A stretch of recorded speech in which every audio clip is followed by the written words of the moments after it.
Tunisian people? Definitely, and I think that the Tunisian people have sent to their politicians during the elections and through the election results, I think they have mainly voted for those parties that have been part and at the forefront of the struggle against dictatorships, but also those parties that are displaying a positive spirit, willing to work together, placing the country's interest above their party interests.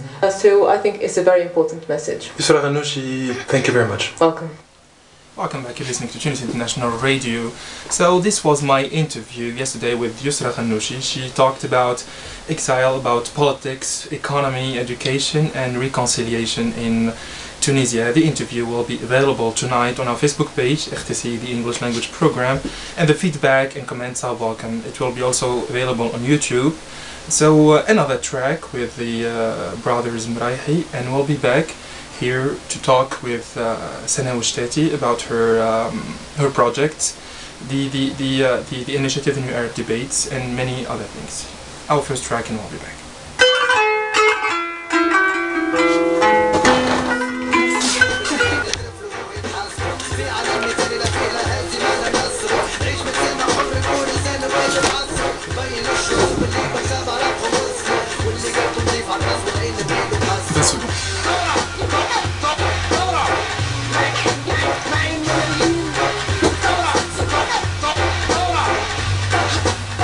عشرة سكوندات انسى.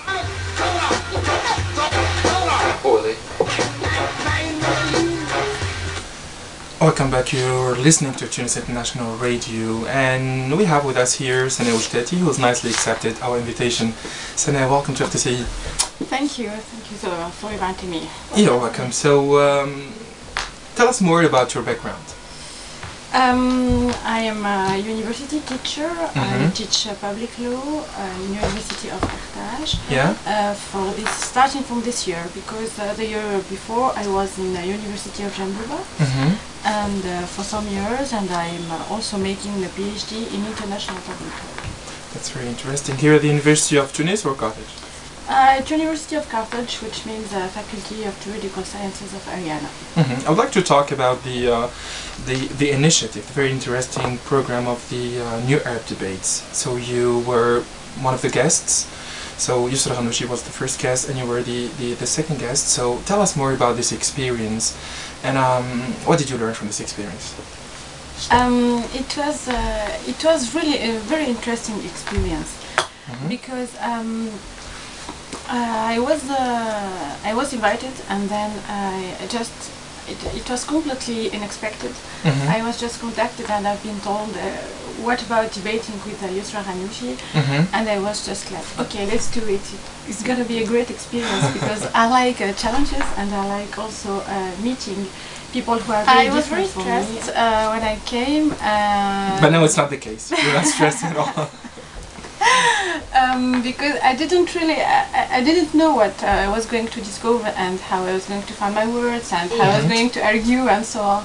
But to be pretty honest, it was very interesting, because we had the occasion of debating basic topic of the debate. The motion was, is Ennahda dangerous? Is the layered majority of Ennahda today a danger for Tunisia, of course, from the political side? Alright. And it started at 66% approving the motion, which means that they felt that danger, and ending with 53 saying that it was still a danger. Do you think from 63 to 53, 66 to 53, do you think this was the result of the intervention of Yusra Ghannouchi, who's managed to convince the audience? What do you think? She was here, of course, for managing to convince the audience, but in the other side, I guess that she didn't completely give up all the fears of revolution. She didn't get answers until now. I mean, in politics, we saw the designation of Prime Minister, of President for this transitional republic, etc., transitional government, and so on. Before the first meeting of the Constituent Assembly, I mean, the media conference was there, saying this man is the Prime Minister, this man is the President of the Republic, the other is the President of the Assembly, but I mean... Do you think this was abnormal?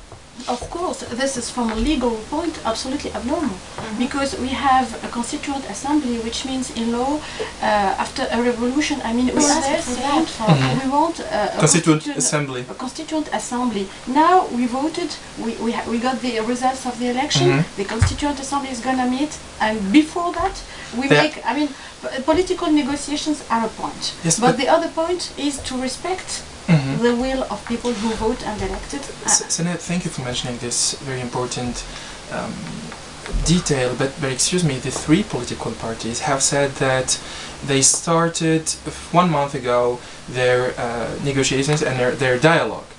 Do you think it was normal or abnormal? You have said it's abnormal, but do you think maybe they would have spent more time? Maybe they would have spent just 1 more month just to have a list of the ministers, a list of the head of the Constituent Assembly. Don't you think that they have made this move? When I say they, I'm not talking about the Nahda, I'm talking about the Nahda, Takatul and the Seper. Just in order to start working. This is not my opinion, we are just trying to understand. We have been listening to Yusra Ghannouchi, now it's your turn to talk. Okay, I understand perfectly that political negotiations can take time, and this is normal, especially in democracy, and we give up a dictatorship not to put up another one. But in the other side, we have legal forms to respect. We have even more than legal forms, we have sovereignty to respect. And the sovereignty is the will of people. When people voted for representatives, we have to respect. So now you have different opinion. Are you talking as a law teacher, a poll member, or just as a Tunisian and observer? Because I think it's very important to mention the background. I am first of all a Tunisian citizen. I have always been that. I started to be a law teacher for some years now, and I became a politician, not really politician, involved in politics, which I found different. I think you'll have to tell us about your projects, if you have ones. I don't really have a project until now. It's not just political activism. Do you believe in political activism without projects? I think that, just 1 minute. Yes, go ahead. Just before everything, I would like to mention that I participated actively in the revolution, like many of us, like a lot of persons in this country who went out for the demonstration and so on. So this is, is not a unique point.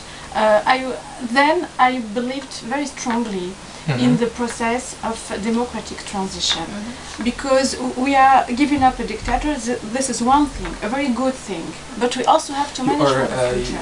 A law teacher at university, because you know almost everything about what should be said, what should be done. You know everything about these details. So, do you think it's a privilege to be teaching law? I don't really think so. The privilege is to live in a country which had the opportunity, I'm not just going to say the opportunity, which had the courage and also the vision of making this revolution, this first democratic revolution in the Arab world. Yes. And then now which has the opportunity, now we can use the word, to build something really different in the Arab side, in the Arab party of the world, and to show to the whole world that we are very ambitious, and that we can present a new. Because democracy. We saw democracy in the western side, and we are seeing now with the Occupy movement that is going from Greece to Wall Street. And we have covered the Occupy Tunis 11/11/11. Okay. Just a few weeks ago. Okay. And we are seeing that democracy is not a perfect solution that found its best definition. We are still building the best definition of this. Still, we have a common basis. We know that when you are not respecting freedom, when you are not putting into evidence the very basic notion of tolerance, of listening to the other, managing for debates, for living a place to listening to the arguments of the other side, because you want, as a member of this society, it's the culture of dialogue, build something together. Yes, and to build something. To be able to listen, to speak, and to listen at the same time. أنيس مش كاميرا هنا. 20 seconds. Welcome back, you're listening to Tunis International Radio, and just before listening to Bob Dylan's song we were talking about the PDM. with Sana Ouechtati. Sana, so is your answer ready now? Going in the same with the same rules and with the. What kind of rules are you talking about? I mean, just. Are you talking about the old rules? Because we don't have a tradition. We don't have rules. Yes, we don't have a tradition, but we just have one vision, one background, one history. You're absolutely right. But in the same side, when you look at the political landscape that we have today, you have another that you are listening to. You were listening to Yusra, not to Nava. The second point I want to say, you made me lose my idea. Yeah, it's okay, no problem. Relax. No, I wanted to say that the rules that you mentioned, I mean, about the political exercise in Tunisia, were not existing. The only thing that was existing was the opposition. I mean, Tajdid is the one of the leading, I think it's an older party today, and his struggle for freedom, for individual rights now is not to be proven. I mean, everybody can really know and check now, mainly now, since we can easily get. She was also saying, Yusra Rached, she was also saying that they struggled a lot. This is very nice and respectful, but to me. And this is the reality. This is history. Reality, of course, this is reality. But this is reminding me, you know, that very basic idea of reconciliation and justice. Are we going to just say, okay, you struggled, you make those fights when nobody was making them, and this is very respectful. But excuse me, you're not only talking about another when it comes to I'm talking about everybody. To reconciliation. We're also talking about other political parties. Absolutely. The Communist Party, the PDP, all the Tunisian parties, which were, whose members have been imprisoned, jailed. So we are talking about all these people. Absolutely. Our guest today, the interview was with Yusra Rached. We're talking about in general the political parties. Tell us about your own vision of the future of this country. I don't want to talk about political parties. What's your own? My own vision. Do you have an example in the world, or do you think we have to build our own example of democracy? It is mixed.